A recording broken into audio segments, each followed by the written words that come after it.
마태복음 18장 21절부터 마지막 35절까지입니다. 마태복음 18장 21절부터 35절까지 제가 읽습니다.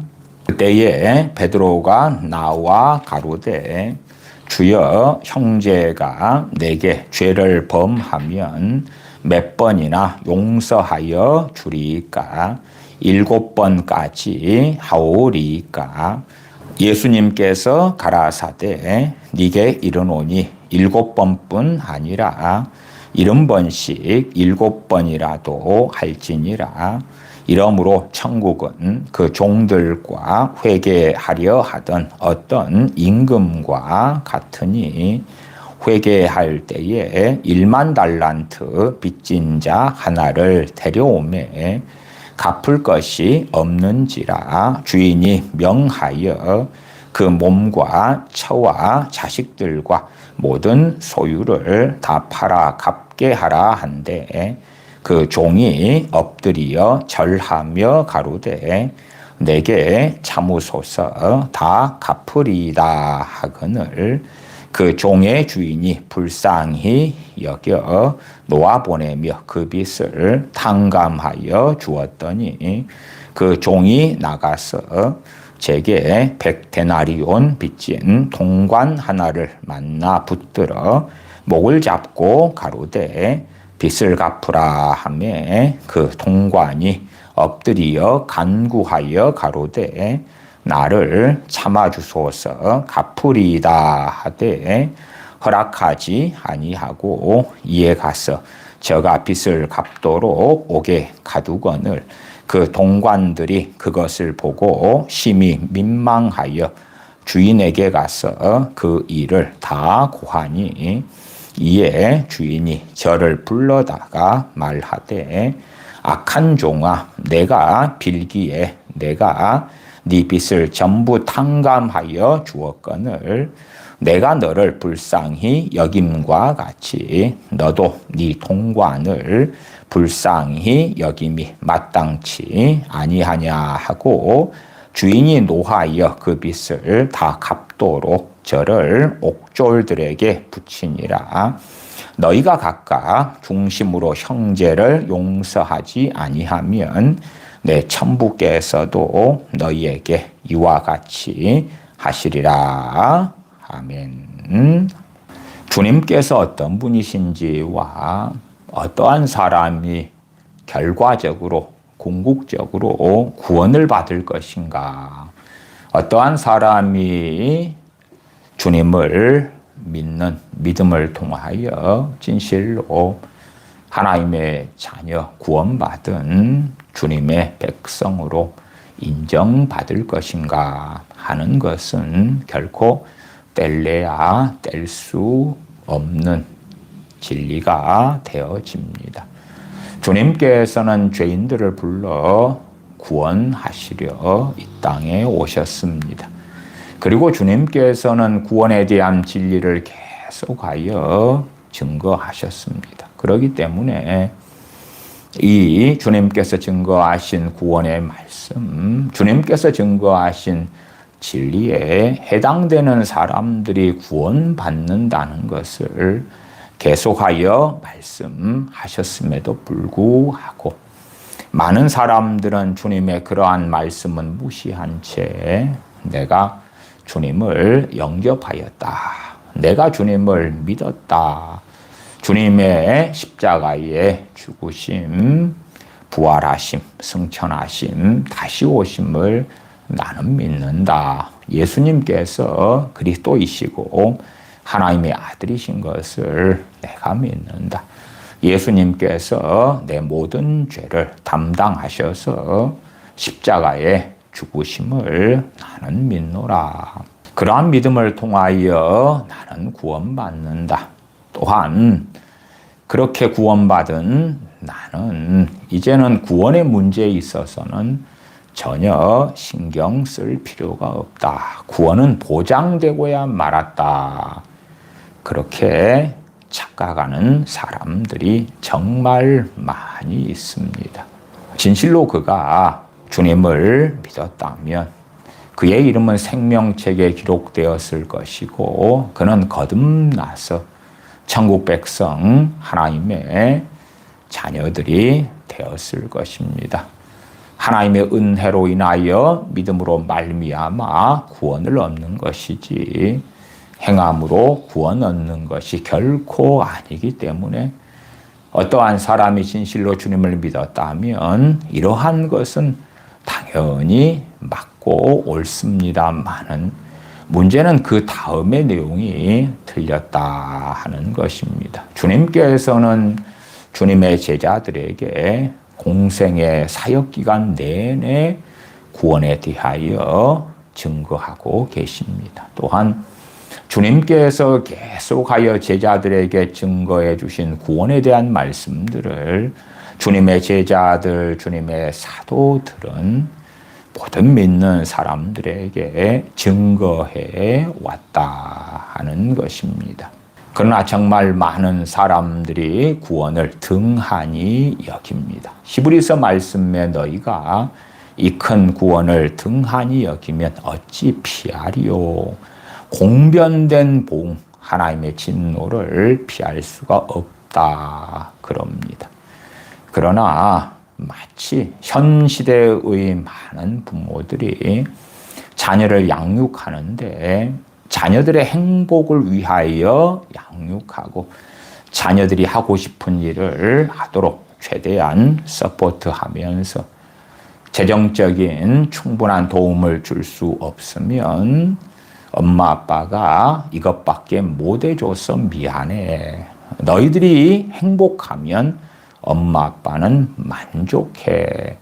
그런 가운데 부모가 믿는 사람이라 할지라도 자녀들의 행복을 가장 귀하게 중요하게 여기고 자녀들이 하고 싶은 것을 하는 것이 가장 좋게 여기고 주님을 믿는 것은 하나의 종교와 액서사리처럼 생각합니다. 저는 수능 시험을 앞둔 많은 크리스천 부부들에게서 어떠한 이야기를 들었냐 그러면 지금이 수능 시험을 준비하는 정말 내 자녀들에게 중요한 시간이기 때문에 예배하고 찬양하는 것, 말씀을 상고하는 것은 뒤로 밀어놓겠다. 수능을 마치고 좋은 대학에 가서 시간이 많을 때에 자녀들이 자유롭게 예배했으면 좋겠다. 한 걸음 나아가서 어떤 부모들은 자녀들이 중학생이 되었는데 자녀가 신앙생활 하기를 원치 않습니다. 그러니까 그렇게도 말하더군요.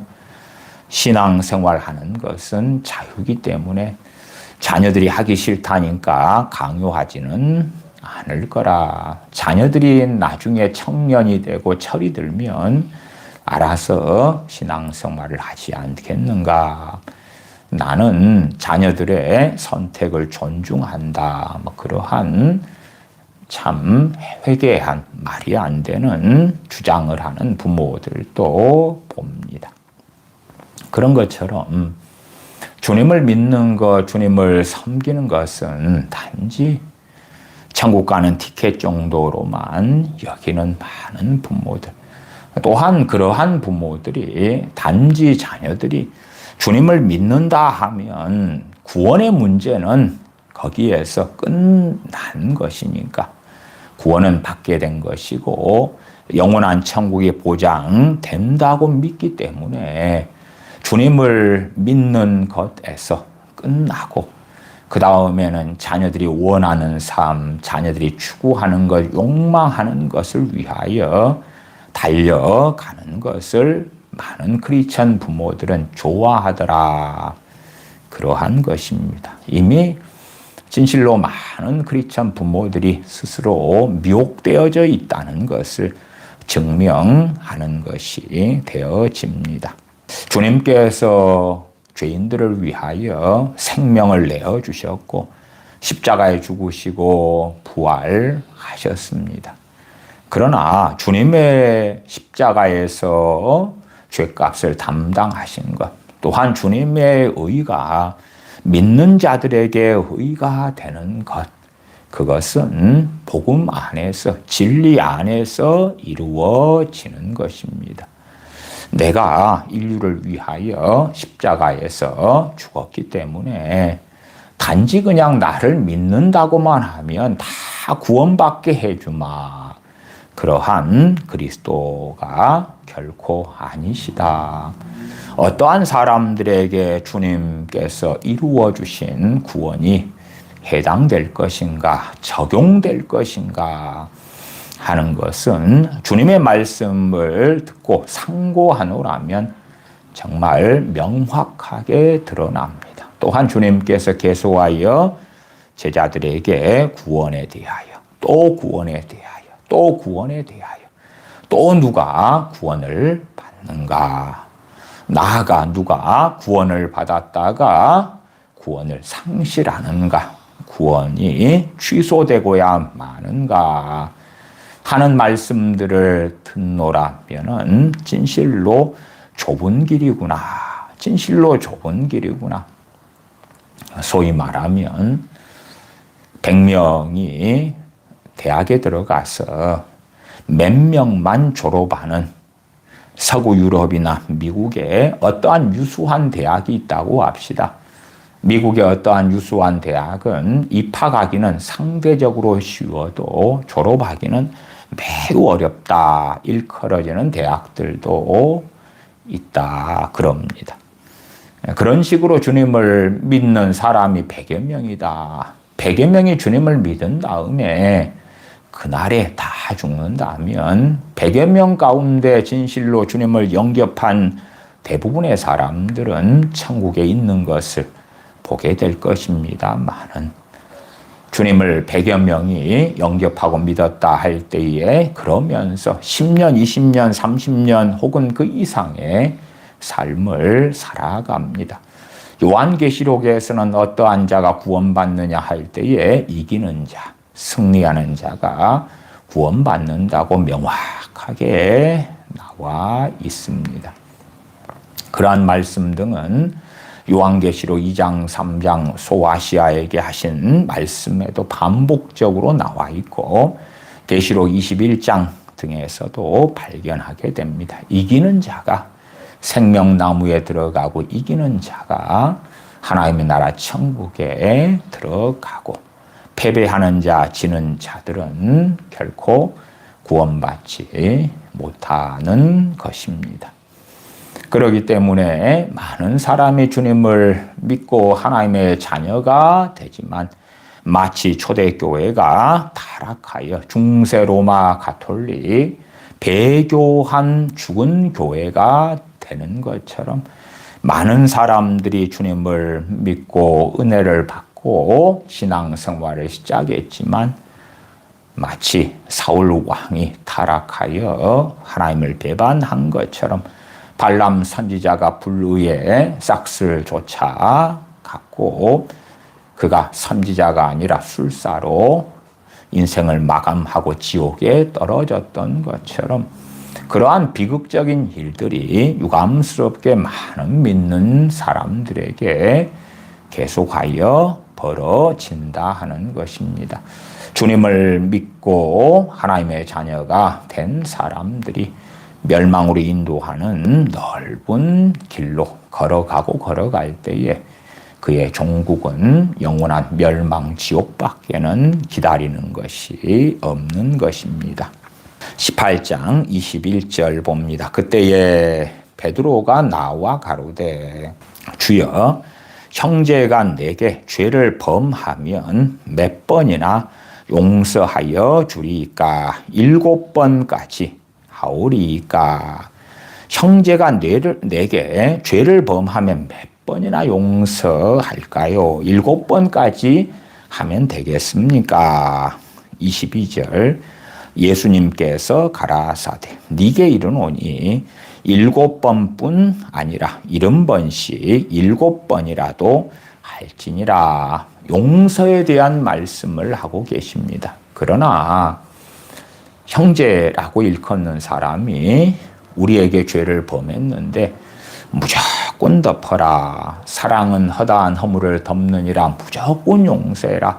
그런 이야기가 아니라는 것은 그 앞에서 형제가 죄를 범할 때에 그에게 가서 권고하고 듣지 않거든 증인들을 대동하여 가서 권고하고 그래도 듣지 않거든 교회에 말하고 듣지 않거든 이방인과 세리처럼 여겨라 하는 말씀을 통하여 형제가 내게 죄를 범했을 때에 처리하는 하나님께서 말씀하시는 순서들이 있더라.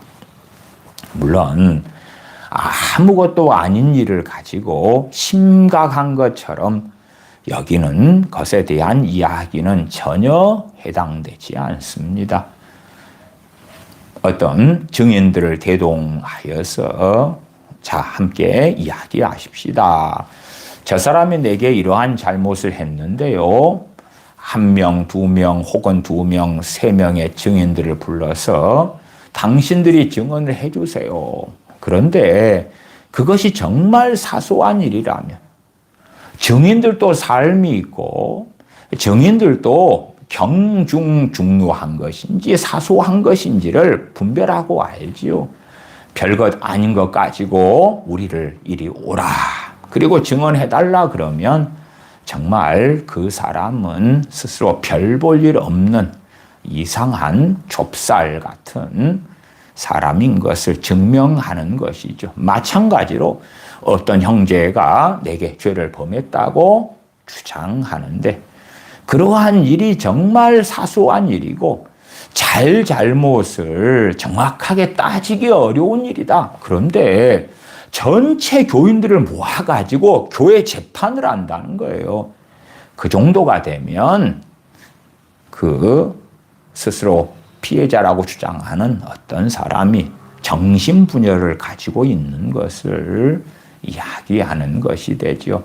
형제가 죄를 범하거든 그럴 때에 유대인들 또한 주님의 제자들은 기본적으로 아는 것이 구약 성경입니다. 율법 토라입니다.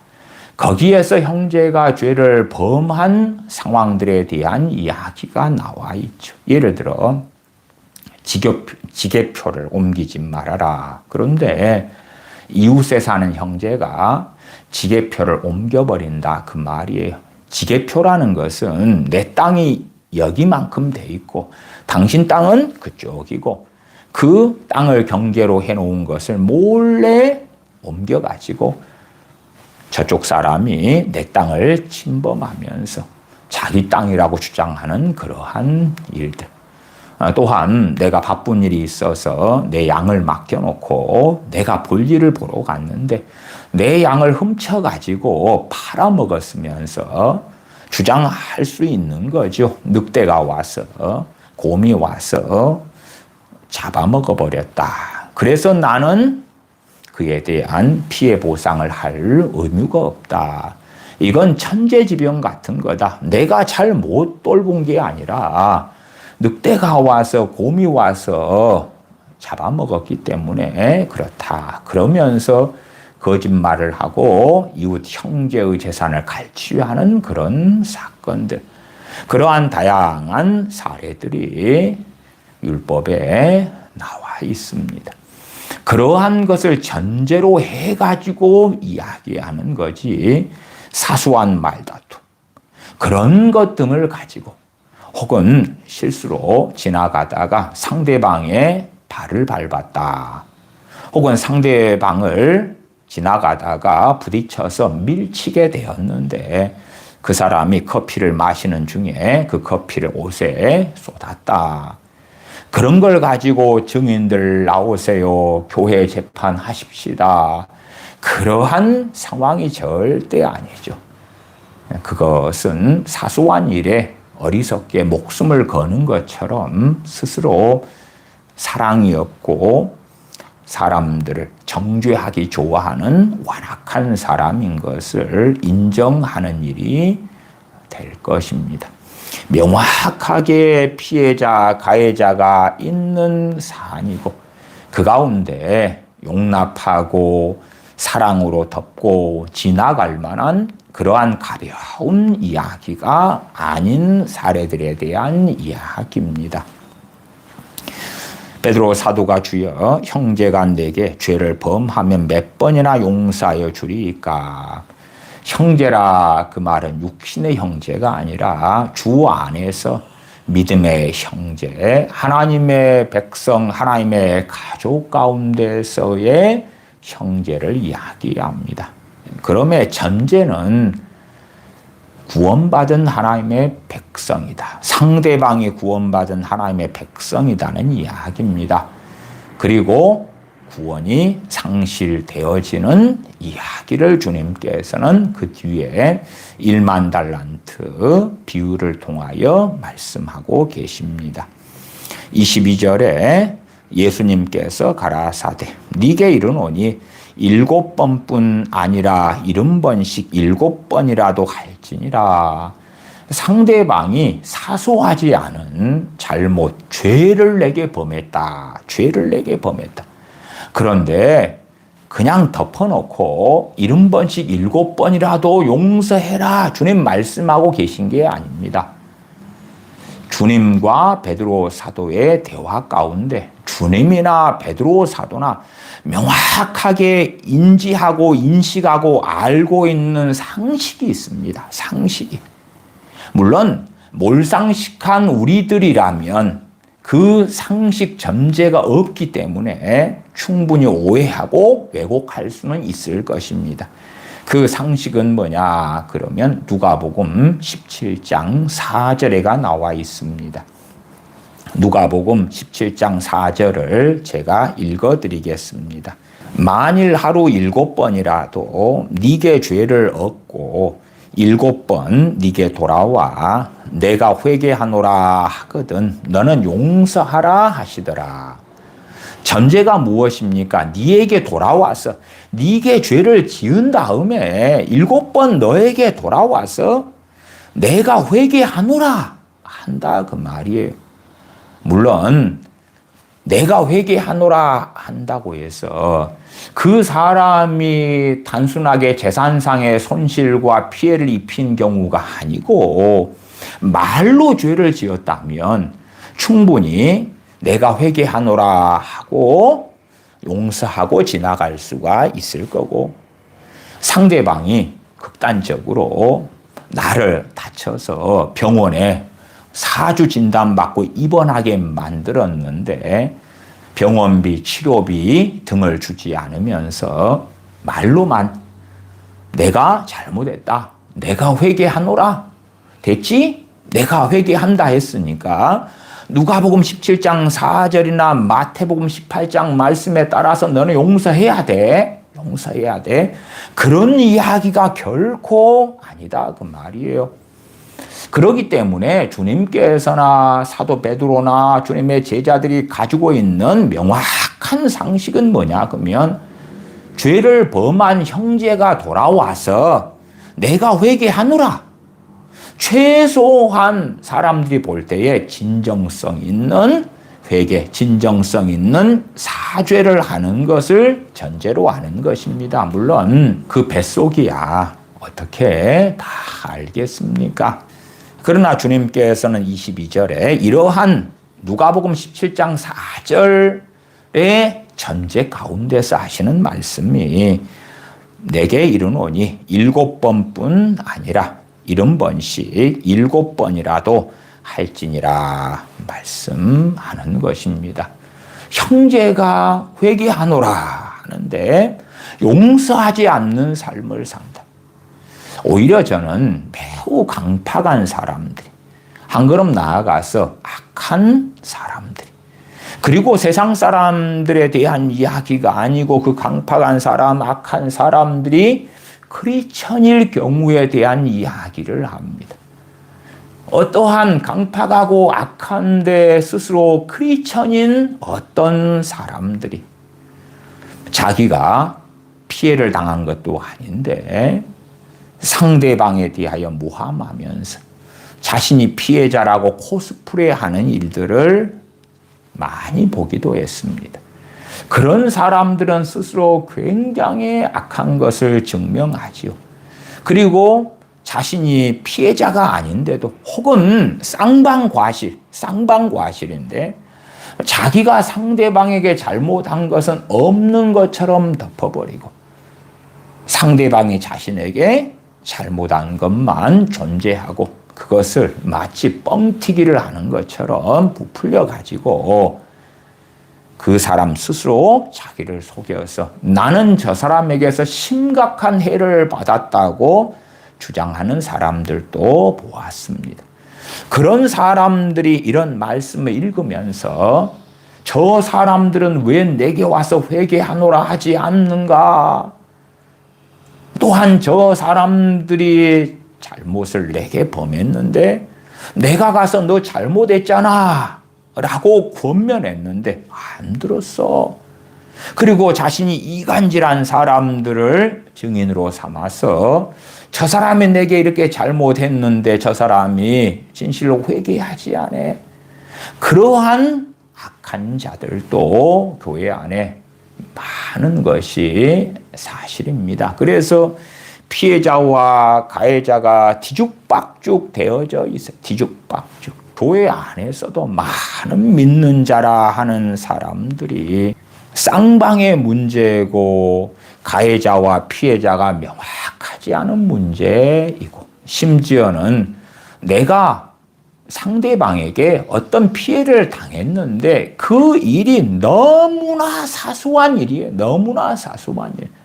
사소한 일에 있어서 일일이 심각하게 사소한 일인데 무릎을 꿇으면서 죄송합니다. 보상해 드릴게요. 그럴 수 있어요? 없어요? 없어요.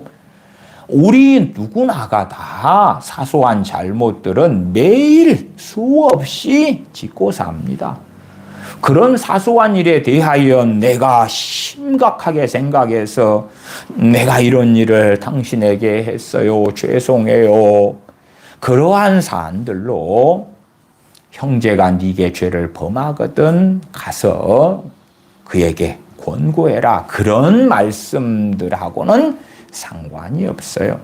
그런 사항을 보려면 최소한 율법들을 살펴보아라. 율법들을 살펴보아라.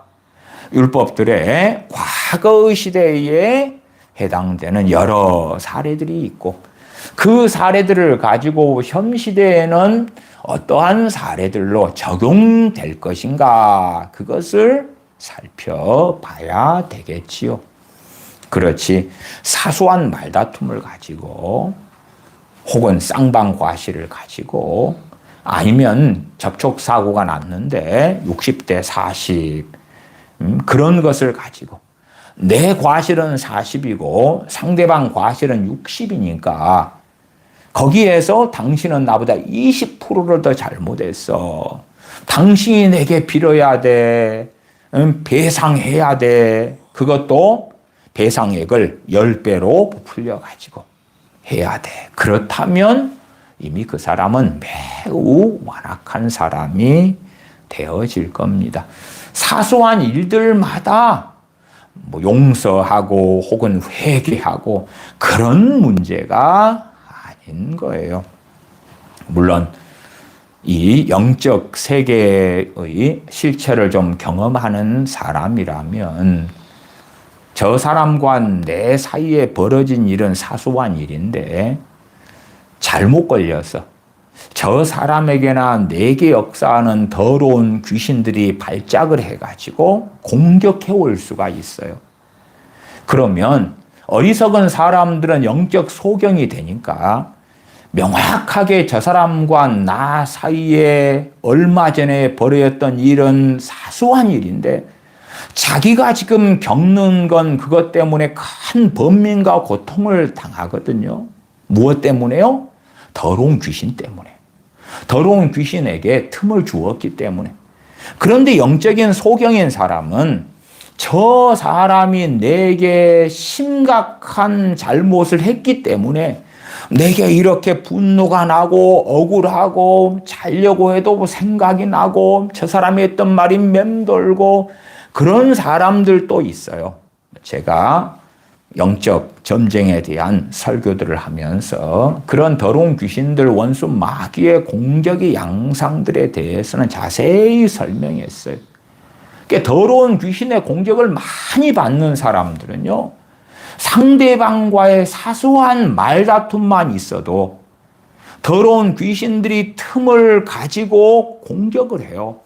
그러니까 그 사람은 실제로 경험하는 것이 매우 고통스럽기 때문에 그 범인으로 상대방을 지목을 합니다. 더러운 귀신이 아니라. 그래서 스스로 함정 속에 빠지는 거예요.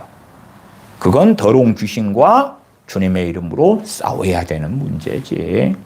더러운 귀신이 저 사람과 나 사이에 사소한 다툼이 있었는데 거기에 틈을 타고 역사하는 것.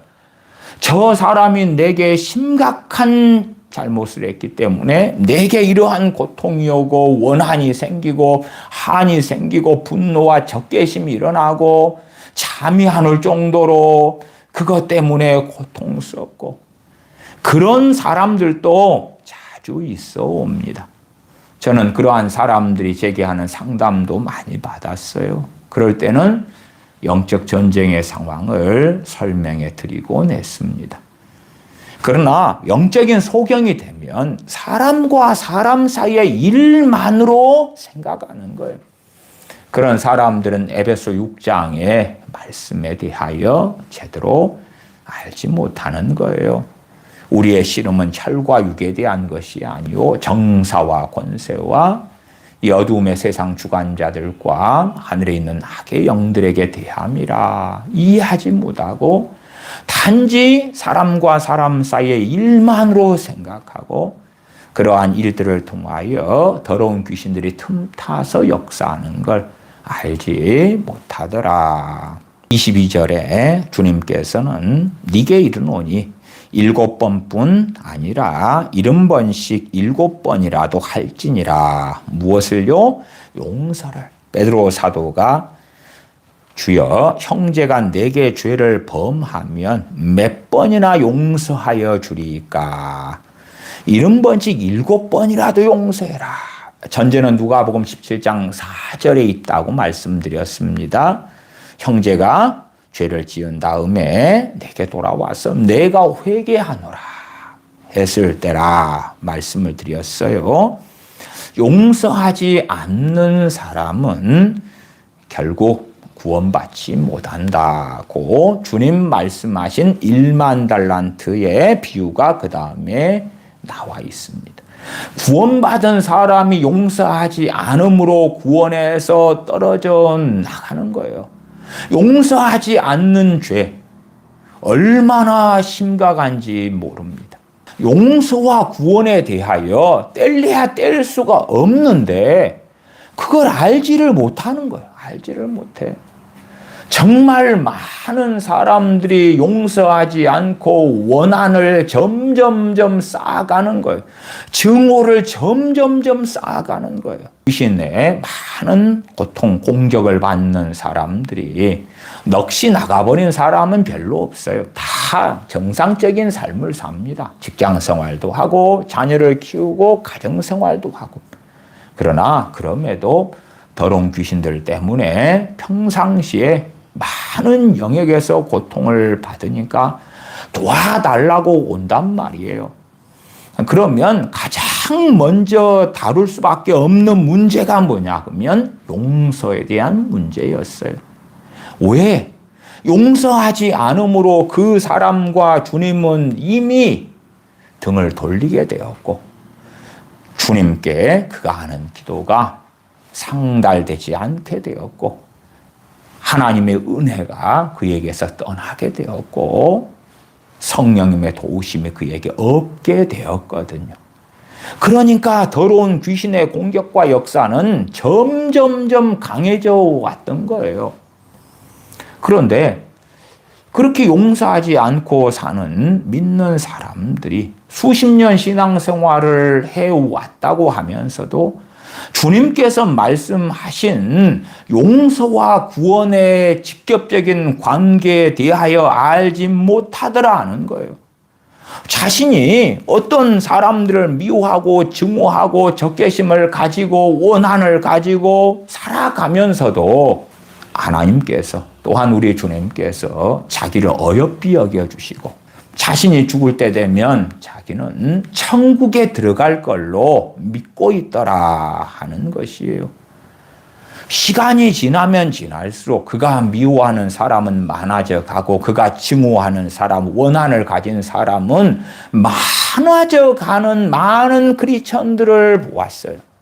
왜 그렇게 그들은 원한을 가지고 원수를 많은 이들과 맺어가면서 담대한가? 자신들은 그래도 된다고. 그래도 그것이 자신의 구원이 상실될 정도로 심각한 죄가 아니라고 믿기 때문에 그래요. 그래서 그런 사람들에게 저는 마태복음 6장부터 이러한 마태복음 18장 등의 말씀을 펼쳐가지고 용서하지 않음과 구원의 문제에 대하여 주님께서 어떻게 말씀하셨는지를 명확히 짚어서 설명해 드려왔습니다. 마태복음 6장의 말씀, 주님께서 가르치신 주기도문 다음 6장 14절, 15절을 제가 읽어드립니다. 너희가 사람의 과실을 용서하면 너희 천부께서도 너희 과실을 용서하시려니와. 단지 우리가 하나님 아버지 제 과실, 제 죄를 용서해 주십시오. 그렇게 해서 용서받는 게 아니다. 전제는 내가 용서하는 삶을 사는 것이다. 그러면서 내 과실을, 내 죄악을 용서해 달라고 기도해야 되는 것이지요. 요한 1장 7절에 우리가 빛 가운데 행할 때, 그 빛 가운데 행하는 것 중에 기본 중에 기본은 용서하는 삶을 사는 것이지요. 6장 15절 너희가 사람의 과실을 용서하지 아니하면 너희 아버지께서도 너희 과실을 용서하지 아니하시리라. 우리 주님께서 명확하게 말씀하셨고 이 용서에 대한 건 구원의 진리와 함께하는 거예요.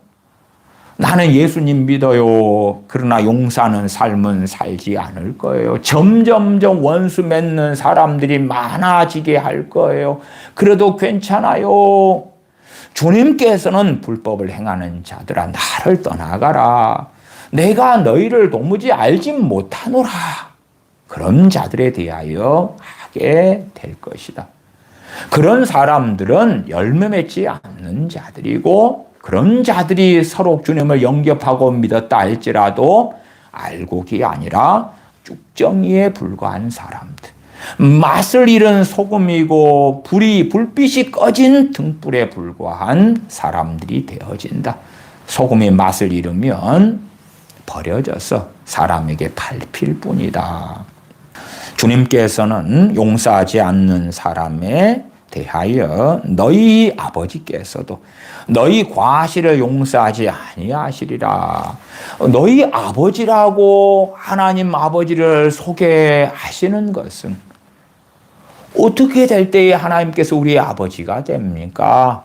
거듭난 하나님의 자녀 백성이 되었을 때를 전제로 주님 말씀하시는 거지요. 내가 천국 백성 되었다는 전제. 그러지 단지 하나님께서 아버지가 아니고 창조주로 조물주로만 계시는 먼 관계에서 용서함을 통하여 하나님의 자녀가 되고 구원받는다는 행위 구원론에 대한 이야기가 아니고 그 은혜로 믿음으로 말미암아 하나님의 자녀가 된 백성들이 용서하지 않음을 통하여 하나님께서 그들을 용서하지 않으시는, 그리고 구원받은 그 사람들이 구원을 상실하게 되는 이야기를 주님께서 마태복음 6장이나 마태복음 18장 등에서 반복하여서 말씀하고 계시는 거예요. 그러나 정말 많은 어리석은 사람들은 용서하지 않음과 구원의 문제를 별개로 생각하는 거예요. 그러니까 형제에 대하여 증오심을 가지고 미움을 가지고 원한을 가지고 살면서 하나님 두려우신 줄을 모르는 것이죠. 모르는 것이에요. 마태복음 18장 23절부터 읽어갑니다. 이러므로 천국은 천국에 대한 이야기가 무엇에 대한 이야기냐 하면 구원에 대한 이야기다. 천국은 마치 그러면 그 천국 이야기는 구원에 대한 이야기다. 천국은 그 종들과 회개하려 하던 어떤 임금과 같으니 회개할 때에 1만 달란트 빚진 자 하나를 데려오매 갚을 것이 없는지라. 1만 달란트의 돈을 현대의 돈으로 환산하면 대한민국의 가장 부자도 가지고 있지 않은 금액이 나옵니다.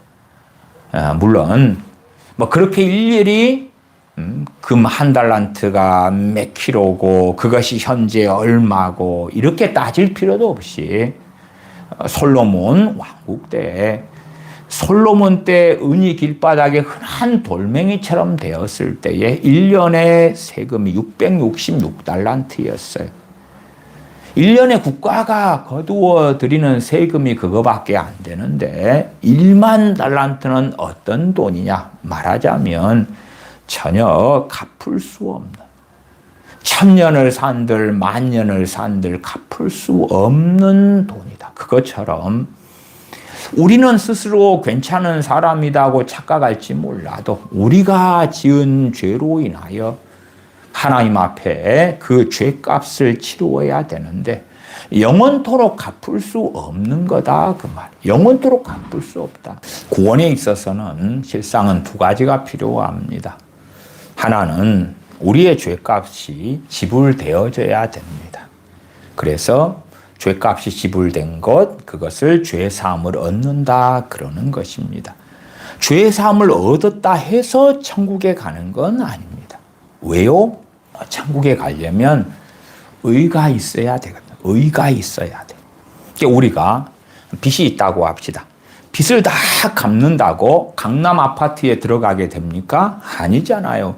빚을 다 갚은 다음에 강남 아파트에 들어가 살려면 그 아파트에 입주하여 살 돈이 있어야 되는 것과 같은 것이지요. 우리의 죄에 대한 값을 다 지불해야 되고 그 다음에 아버지의 나라 천국에 들어가려면 하나님께서 정하신 의가 있어야 됩니다. 그렇기 때문에 주님을 믿는 믿음을 통하여 로마서 등에서 명확하게 밝히지만 주님께서 죄값을 지불해 주시는 것과 주님께서 우리의 의로움이 되어 주셔서 주님의 부활을 통하여 우리가 의롭다함을 얻게 되고 주님의 그 의를 가지고 천국 시민, 천국 백성이 되는 것입니다. 어리석은 사람들은 자신의 죄가 적다고 생각하죠. 별것 아니라고 생각해요. 죄에 대하여 적게 깨달으면 깨달을수록 주님을 조금밖에는 안 사랑하게 됩니다. 죄에 대하여 더 깊이 보고 더 깊이 보는 사람이 걸어야 하는 마땅한 길은 그만큼 주님을 사랑할 수밖에 없는 것입니다. 또한 아들을 보내신 아버지 하나님을 사랑하고 예배하며 찬양할 수밖에 없는 것입니다.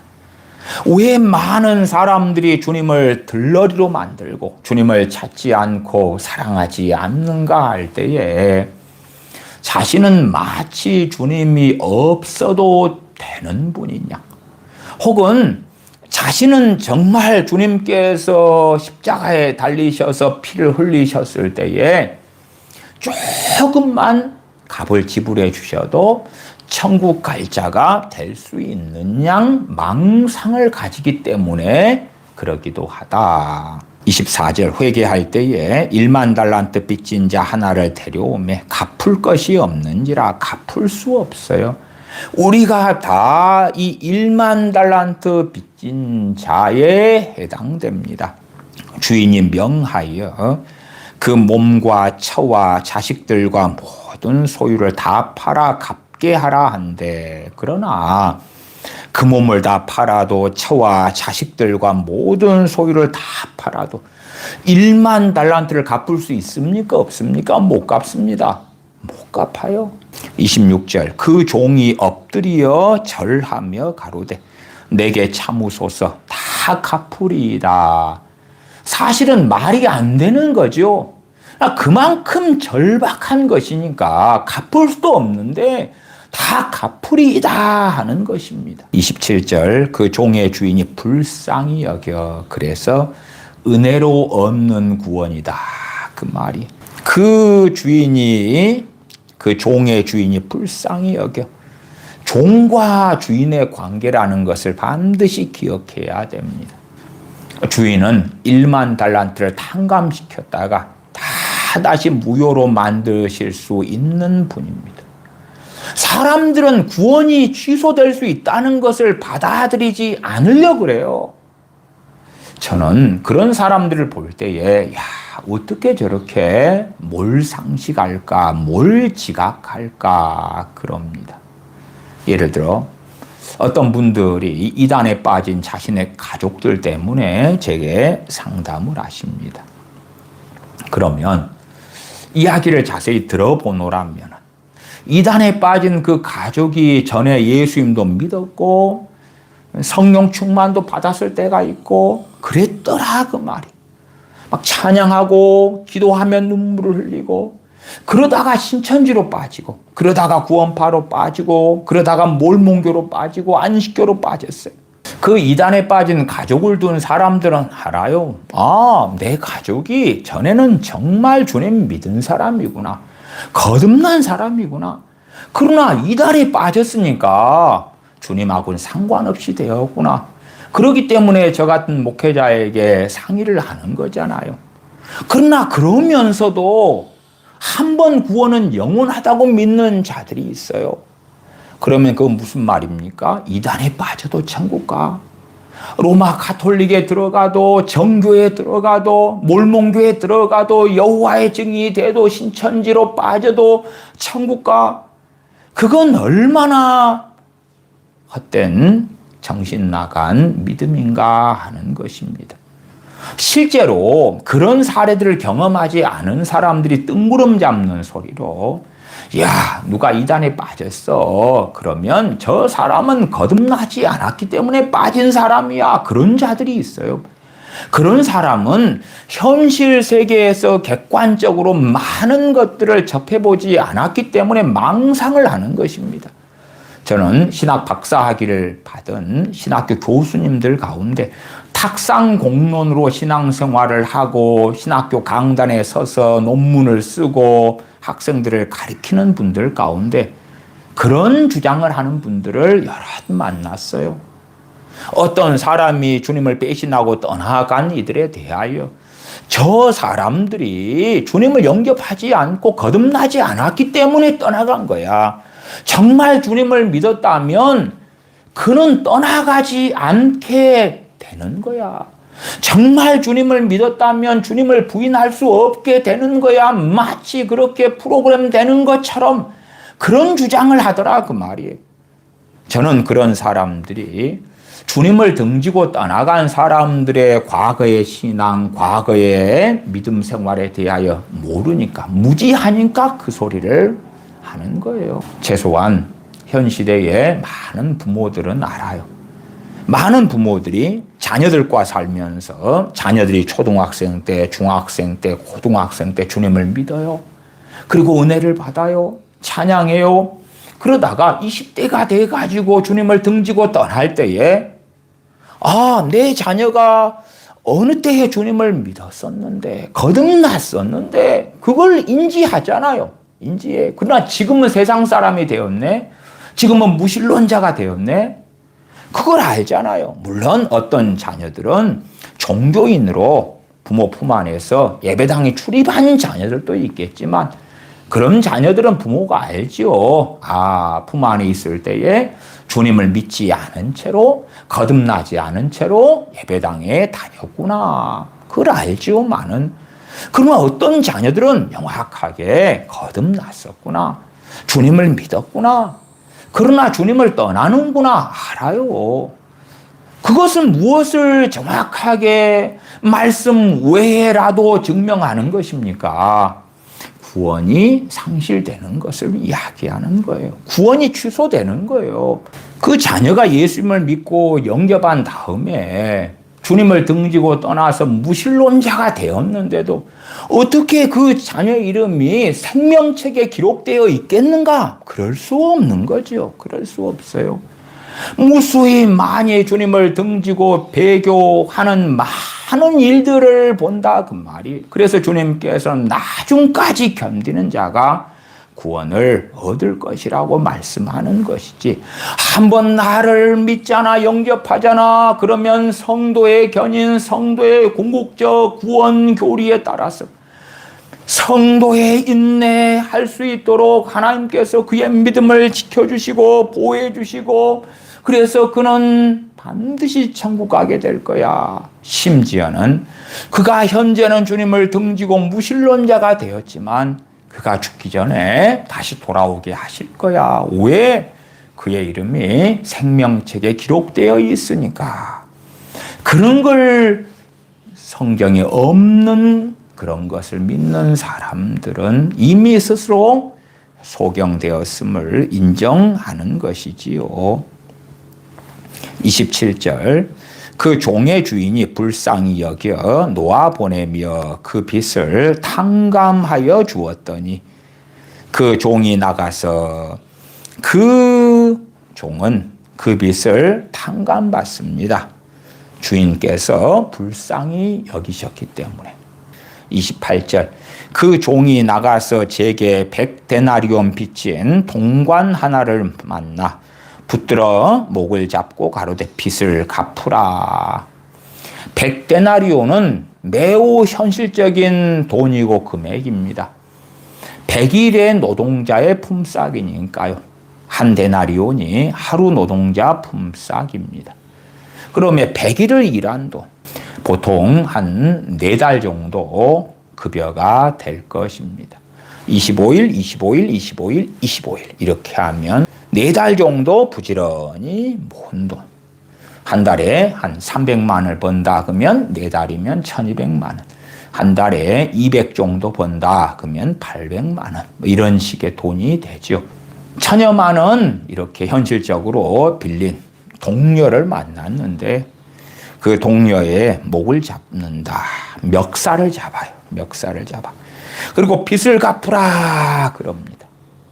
그리고 빚진 그 동관이 29절에 보시면 엎드려 간구하여 가로되 나를 참아주소서 갚으리이다.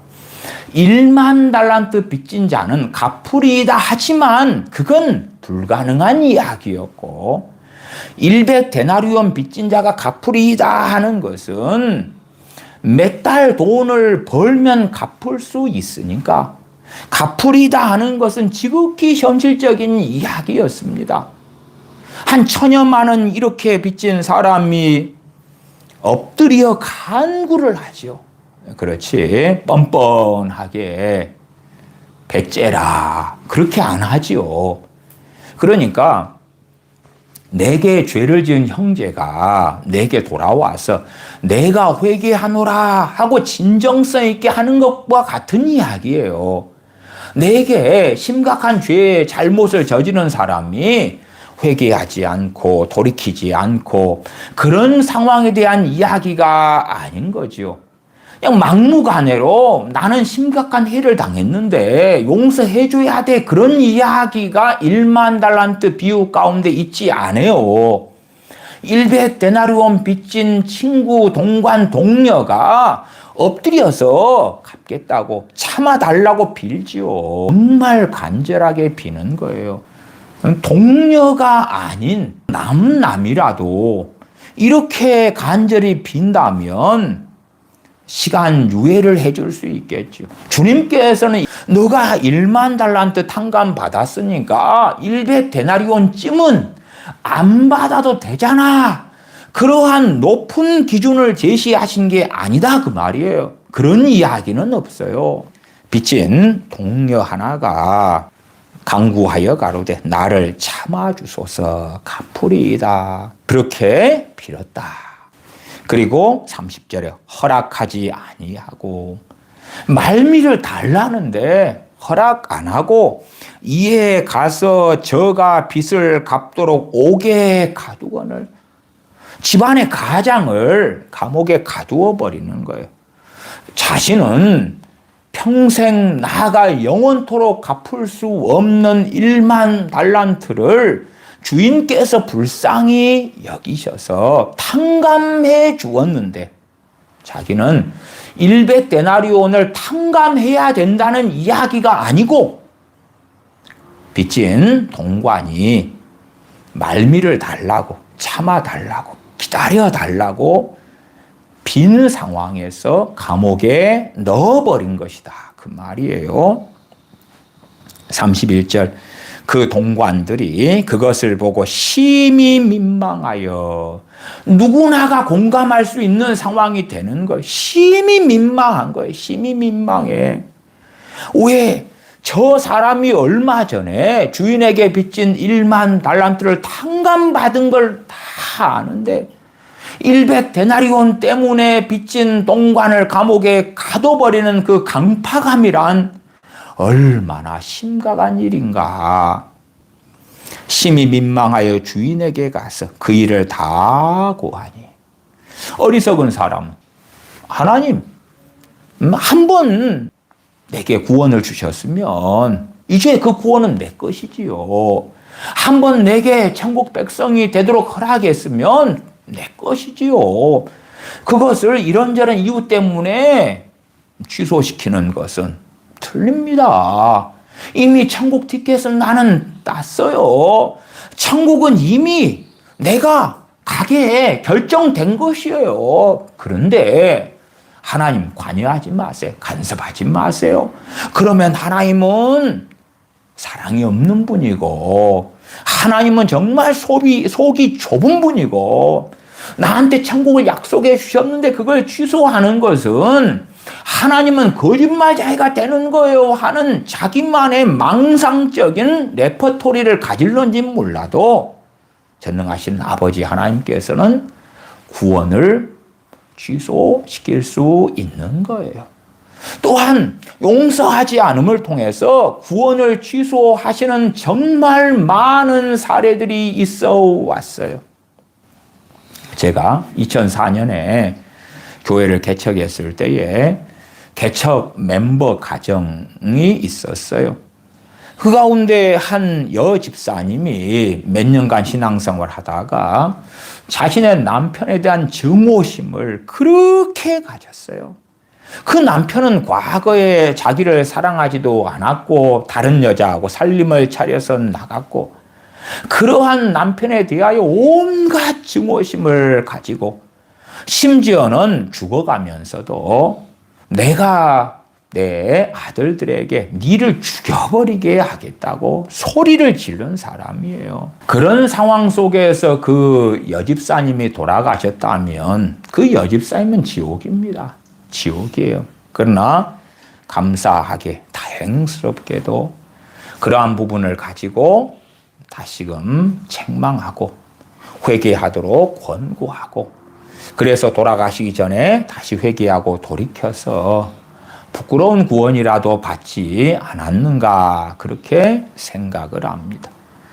그러나 얼마간 하나님의 은혜 속에 살 때에는 용서하는 것 같다가 그 다음에 어느 때부터는 다시 증오하고 적개심을 가지고 그러니까 그분에게 죽을 병이 생기는 거예요. 죽게 되어지는 거예요. 그리고 죽음의 길을 걸어가는 거예요. 하나님 은혜가 사라지는 거예요. 그러나 많은 그리스도인들은 자신이 그러한 원한과 증오로 살아도 또한 1만 달란트 탕감받은 그 은혜를 망각한 채 자신은 억만 가지 이상의 죄가 사함받았으면서 다른 사람들에게 용서를 주지 않는 마치 이 100데나리온 빚진 동료를 감옥에 넣어버리는 것 같은 이러한 악행, 이러한 강파감을 행하는 자들이 많은데 그들의 종국은 지옥에 떨어지는 것. 그들의 종국은 구원이 취소되는 것이에요.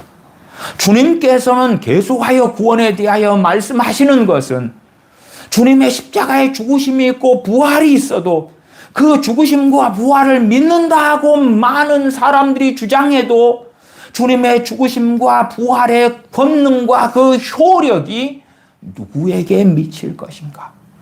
궁극적으로 누구에게 주님의 죽으심과 부활이 효력을 미쳐서 그들로 하여금 천국에 들어가게 할 것인가? 그것을 증거해 주시는 거예요. 나 예수님 믿어요. 그러나 한 해가 지날수록 미워하는 사람들이 더 증가해 가고 원한을 가진 사람들이 더 증가해 가고 그러나 사랑하는 사람들은 없어져 가고 그런 믿는 사람이라면 그에게 회개할 기회는 주시겠으나 유감스럽게도 그렇게 살다가 죽는다면 그가 직분상 목회자든지 선교사든지 장로님, 권사님이라고 할지라도 모태신앙이다, 신앙 연수가 수십 년이다 할지라도 그의 종국은 구원이 취소되고 생명책에서 이름이 지워져서 지옥에 떨어져 있는 것이다. 그래서 이 용서하지 않음과 함께 가는 건 주님을 부인하는 것. 용서하지 않음이 곧 어느 때에 주님을 부인하는 것이 된다 그 말이에요. 주님을 배신하는 것이 된다 그 말이에요. 물론 많은 크리스천들은 그렇게 생각하지 않고 누구에 대하여 용서하지 않고 증오하고 원수를 맺는 것 이런 것을 사소한 죄라고 착각하고 별것 아닌 거라고 착각하고 심지어 자신이 사소한 일에 피해와 손해를 당했는데도 그것을 아주 대단한 피해와 손해를 당한 양 착각해서 하나님 억울해요. 저 사람을 가만두면 됩니까? 안 됩니까? 그러는 자들도 있는데 스스로 도끼로 발등을 찍는 일이 되고야 맙니다. 32절 이에 주인이 저를 불러다가 말하되 1만 달란트 탕감받은 종을 부릅니다. 그리고 주인이 말합니다. 악한 종아, 악하게 되었다. 악한 것이지요. 네가 빌기엔 내가 네 빚을 전부 탕감하여 주었거늘 내가 너를 불쌍히 여김과 같이 너도 네 동관을 불쌍히 여김이 마땅치 아니하냐. 단지 주인께서 권면하는 것이 아니라 이 상황, 이 일 때문에 1만 달란트 탕감해 준 것을 무효로 하시는 일이 벌어집니다. 무효. 원점으로 돌리시는 것입니다. 그래서 34절에 가면 주인이 노하여 그 빚을 다 갚도록 저를 옥졸들에게 붙이니라. 35절 너희가 각각 중심으로 형제를 용서하지 아니하면 어디에서 용서해야 된다고 그럽니까? 중심에서. 진심으로 형제를 용서하지 아니하면 누구에 대한 용서입니까? 형제입니다. 형제. 이방인에 대한 용서, 세리에 대한 용서가 아니라 형제에 대한 이야기를 하고 있습니다. 너희가 각각 중심으로 형제를 용서하지 아니하면 내 천부께서도 너희에게 이와 같이 하시리라. 내 천부께서도 너희에게 이와 같이 하시리라는 것은 1만 달란트 이야기를 통하여 이 악한 종에게 벌어진 것처럼 하실 것이다 그 말이에요. 구원이 취소되는 일이 벌어지고야 말고 구원받았다가 하나님과 아무 상관이 없는 자가 되고야 만다는 이야기예요. 그래서 많은 믿는 사람들의 하나님의 은혜가 사라지는 대표적인 이유가 뭐냐 할 때에 용서하지 않음이에요. 용서하지 않음. 나아가서 내게 어떤 사람이 심각한 잘못을 했다고 합시다. 그러나 그 사람은 그 잘못에 대하여 내게 사죄하지 않아요. 그러면 우리는 로마서 12장의 말씀처럼 원수 갚는 것이 내게 있으니 내가 갚으리라고 주께서 말씀하시니라. 그렇게 그 사람에 대한 재판권을 주 하나님께 또한 우리 주 예수 그리스도께 넘겨야 돼요. 넘겨야 돼. 내 마음에 남겨두면 안 되는 거예요. 내가 하나님의 자리에 서서 그를 재판하고 정죄하면서 사는 어리석음을 행한다면 그건 잘못된 것이지요. 오히려 그런 사람과 우리가 함께 산다면 내 원수가 목마르거든 마시우게 하고 원수가 배고프거든 먹을 것을 주는 것으로 그 머리에 숯불을 쌓아놓으리라. 하나님께서 내 원수에 대하여 언제 갚으시는 일을 행하시느냐 할 때에 내가 그에게 선으로 악을 이기는 것이지. 그러지 악을 악으로 갚는 게 아니라 그 원수에게 내가 선을 행할 때에 하나님께서는 그 원수에 대하여 재판하시고 심판하시는 일을 행하시는 거예요. 그러나 내게 잘못한 사람에 대하여 원한과 증오심을 가지고 살아갈 때에 그 사람의 발과 내 발을 마치 묶어서 그가 자빠질 때 나도 자빠지고 그가 함정에 빠질 때 그가 낭떠러지에 떨어질 때 나도 발이 함께 묶여서 떨어지는 자같이 되는 일들이 비일비재하게 일어납니다. 왜요? 그 사람이 약하지만 나도 그에 못지않게 강팍하고 악한 자로 판명이 날 거기 때문에 그래요. 우리는 무수한 죄를 지으면서 우리 주 예수 그리스도의 이름으로 하나님의 은혜의 보좌 앞에 나아가서 죄를 고백하고 용서받고 살아갑니다.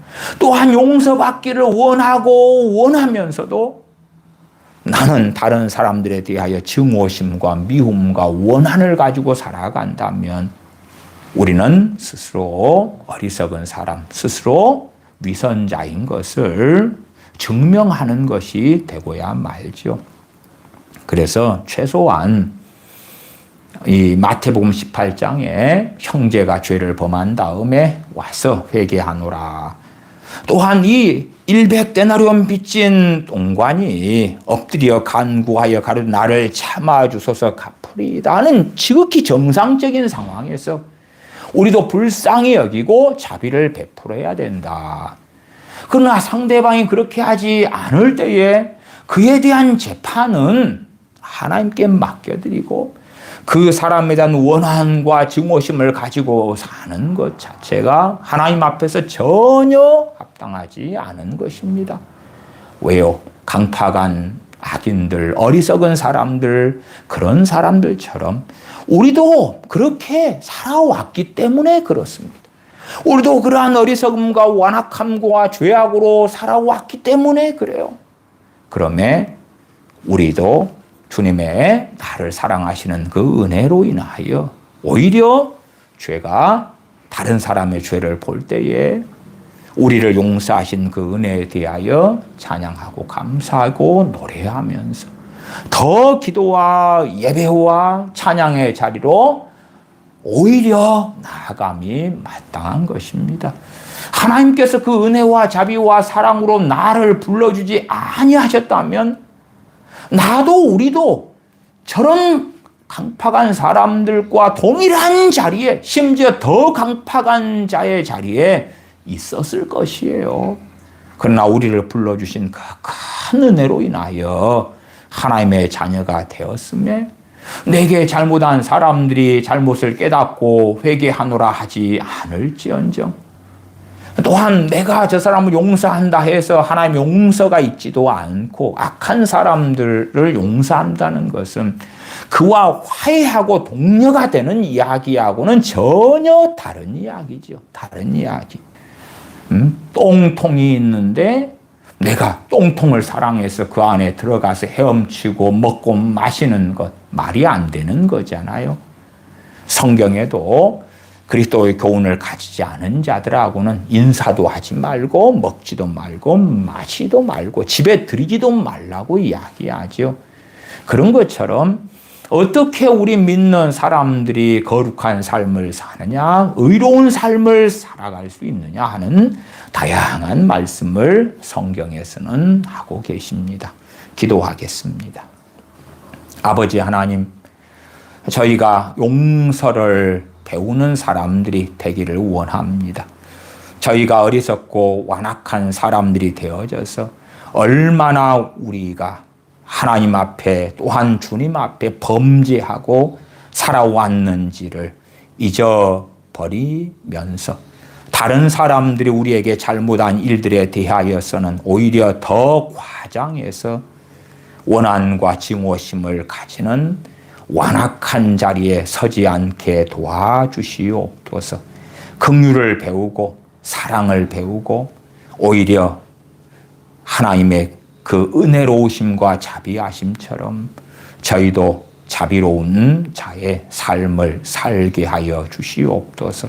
용서하지 않음과 구원의 관계에 있어서 1만 달란트 비유를 통하여 말씀해 주셨사오매 저희가 지혜를 얻어서 진실로 구원받은 하나님의 자녀들 가운데 나타나게 하여 주시옵소서. 우리 주 예수님의 이름으로 기도하옵나이다. 아멘.